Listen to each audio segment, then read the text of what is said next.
मनोरमा सुबह सुबह खेतों से सब्जी लेकर आ रही थी।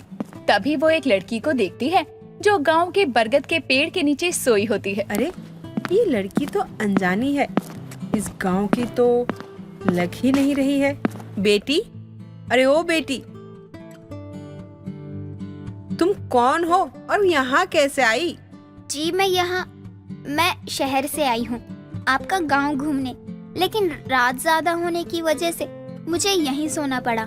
अच्छा, तो तुम शहर से आई हो, फिर तो तुम हमारी मेहमान हुई।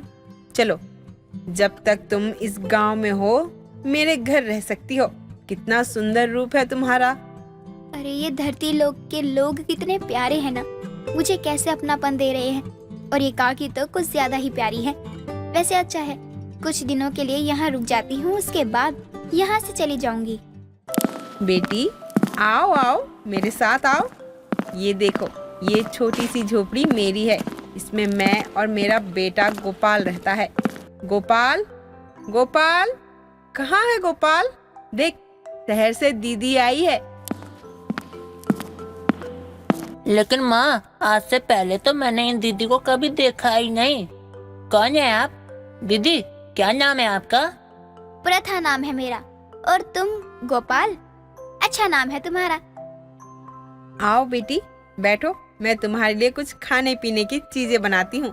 अब मनोरमा प्रथा से बातें करते हुए उसके लिए माँ की तरह खाना बनाने लगती है। ये सब देखकर प्रथा को अपनी माँ की याद आने लगती है। वैसे सच कहूँ तो आपका ये प्यार देखकर मेरी आंखें भर आई हैं।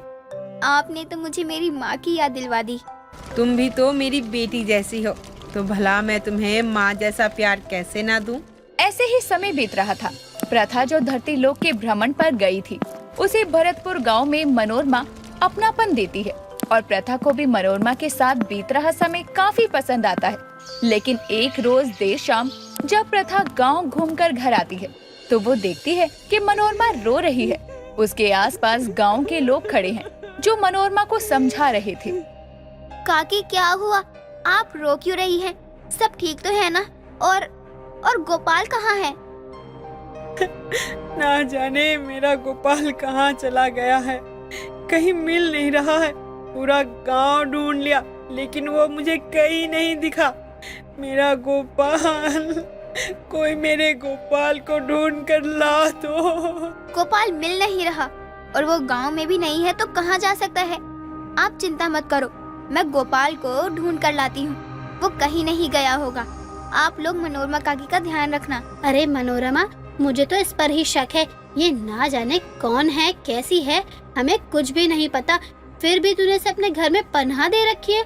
मैं तो कहती हूँ इसे पकड़ो और इसके मुंह से उगलवाओ कि आखिर इसने गोपाल को कहाँ रखा है। मैंने गोपाल के साथ कुछ भी नहीं किया है, ना मैं जानती हूँ कि वो कहाँ है, लेकिन मैं गोपाल को जल्दी ही खोज लूंगी। ये क्या ढूंढेगी तेरे बेटे को, जब गांव वाले ही नहीं ढूंढ पाए तो? प्रथा वहाँ से निकल पड़ती है और कुछ दूर चलकर नागिन रूप में आकर अपनी आंखें बंद करती है।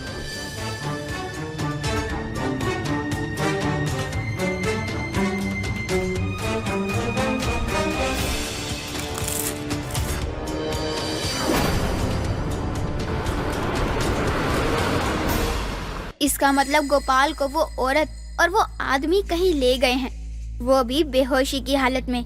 लेकिन अब वो कहाँ हो सकती है, ये कैसे पता लगाऊं? एक मिनट, जिस जगह गोपाल उस औरत के साथ था वो बरगद का पेड़ था और बरगद का पेड़ शहर की तरफ जाता है। अब प्रथा अपने नागिन रूप से इंसानी रूप में आकर शहर की तरफ चल पड़ती है और वो गोपाल को ढूंढने लगती है और कई लोगों से भी पूछती है कि उन्होंने एक बेहोश बच्चे को किसी को ले जाते देखा है, लेकिन कोई भी हाँ नहीं करता। लेकिन तभी प्रथा एक बूढ़े आदमी से जो गोपाल के बारे में पूछती है, उन्होंने एक बेहोश बच्चे को देखा है, तो वो बोलता है कि उसे सुबह हॉस्पिटल में एक आदमी और औरत लेकर आए थे। हाँ, वही मेरा गोपाल है। ना जाने वो कैसा होगा, लेकिन वो लोग गोपाल को हॉस्पिटल क्यों ले गए होंगे? कहीं वो लोग... नहीं, मैं गोपाल को कुछ नहीं होने दूंगी। अब प्रथा हॉस्पिटल जाती है और गोपाल को ढूंढने लगती है, लेकिन गोपाल प्रथा को कहीं नहीं मिलता। और तो और हॉस्पिटल में ऐसे भी कई कमरे थे जहाँ प्रथा को जाने नहीं दिया जाता। वो इंसानी रूप में खुद को बहुत बेबस महसूस करती है, लेकिन अब प्रथा को बहुत गुस्सा आता है और वो निराश होकर एक बेंच पर बैठ जाती है। अब मैं क्या करूं? मैं कितनी बेबस हूँ जो इस हॉस्पिटल में 5 घंटों से अपने गोपाल को ढूंढ नहीं पा रही हूँ। लगता है मुझे फिर से अपने असली रूप का सहारा लेना ही पड़ेगा।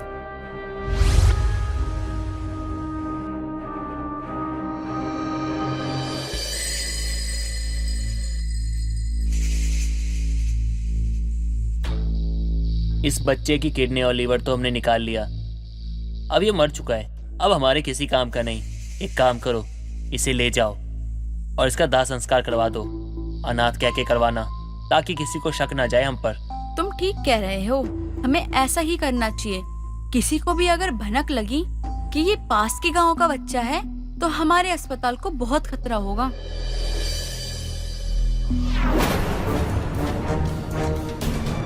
प्रथा को यकीन नहीं हो रहा था कि गोपाल अब इस दुनिया में नहीं रहा। प्रथा गुस्से से अपनी आंखें लाल कर लेती है और अपना शरीर गुस्से में जलाकर भूतिया कर लेती है, जिसे देखकर वहां झपकियां ले रहा गार्ड भी भाग जाता है। मैं तुम सबको मार डालूंगी। तुमने मेरे गोपाल को मारा है, मैं सबको मार डालूंगी। जिस आदमी और औरत ने, यानी कि उस हॉस्पिटल के वार्ड बॉय और नर्स ने गोपाल को हॉस्पिटल में लाकर उसकी जान ली थी, वो दोनों भूतिया नागिन को देखकर बेहोश हो जाते हैं। तभी वो भूतिया नागिन गोपाल को देखकर रोने लगती है और उसके आंसू टपकते ही वो इंसानी रूप में आ जाती है। गोपाल उठो, तुम्हें कुछ नहीं हो सकता। मनोरमा काकी तुम्हारा इंतजार कर रही है।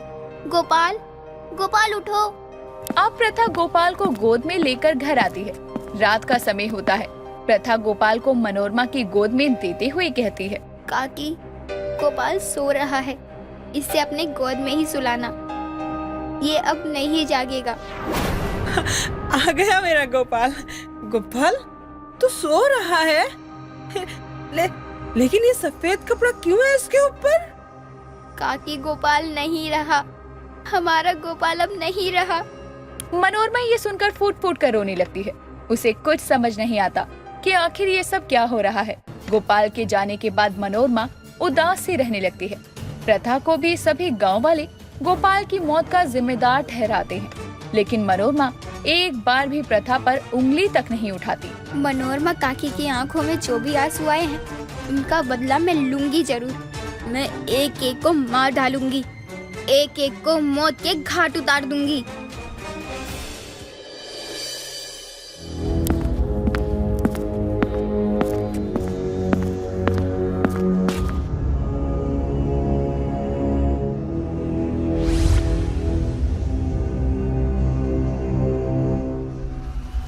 दूसरों की नींद छीनकर तुम दोनों यहाँ सो रहे हो।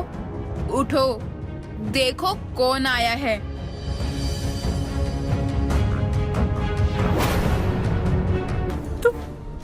तुम कौन हो? यहाँ क्यों आई हो? देखो, मैंने इस बच्चे को अकेला अनाथ जानकर उठाया था। मुझे इस बच्चे के बारे में कुछ नहीं पता। यहाँ तो इसे एक औरत लेके आई थी, रज्जो नाम था उसका।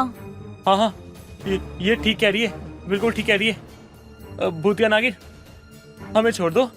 हमने तो बस कुछ पैसों के लिए किया था ये सब। ऐसे कैसे छोड़ दूं? तुमने गलती तो की है और इसकी सजा भी तुम्हें जरूर मिलेगी, और वो सजा होगी तुम्हारी मौत। तो अब मरने के लिए तैयार हो जाओ। नहीं नागिन, मुझे छोड़ दो। छोटे छोटे बच्चे हैं मेरी बूढ़ी माँ है। प्लीज छोड़ दो मुझे, छोड़ दो, मुझ पे रहम करो। कोई रहम, कोई तरस नहीं। मैं सबको मार डालूंगी जिसने भी गोपाल को मारा है। अब तुम लोगों को खुद भगवान भी नहीं बचा पाएंगे। इतना बोलकर वो भूतिया नागिन एक को अपनी पूंछ में जकड़ती है और एक को अपने हाथों से गला दबाकर हवा में उठा देती है, जिससे दोनों ही तड़प तड़प कर मर जाते हैं। और प्रथा उसके बाद अपने इंसानी रूप में आकर हॉस्पिटल से सीधा घर आती है। घर पहुंचकर प्रथा देखती है कि मनोरमा तो झोपड़ी में है ही नहीं। मनोरमा काकी, काकी कहाँ हैं आप? तेरे पीछे हूँ भूतिया नागिन। आप ठीक तो हैं? मुझे नागिन क्यों बोल रही हैं? क्यों? ये तेरी सच्चाई नहीं है क्या? तूने उन्हें इसीलिए मारा क्योंकि उन्होंने गोपाल को मारा था, लेकिन तूने अपनी सच्चाई क्यों छुपा रखी? मुझे माफ कर दीजिए काकी, लेकिन मैं एक नागिन हूँ और मैंने ये रूप इसलिए लिया क्योंकि मैं गोपाल के कातिल को तड़पा तड़पा कर मारना चाहती थी।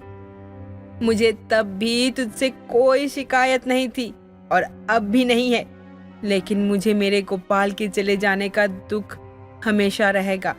लेकिन अब भी गोपाल का एक कातिल जिंदा घूम रहा है।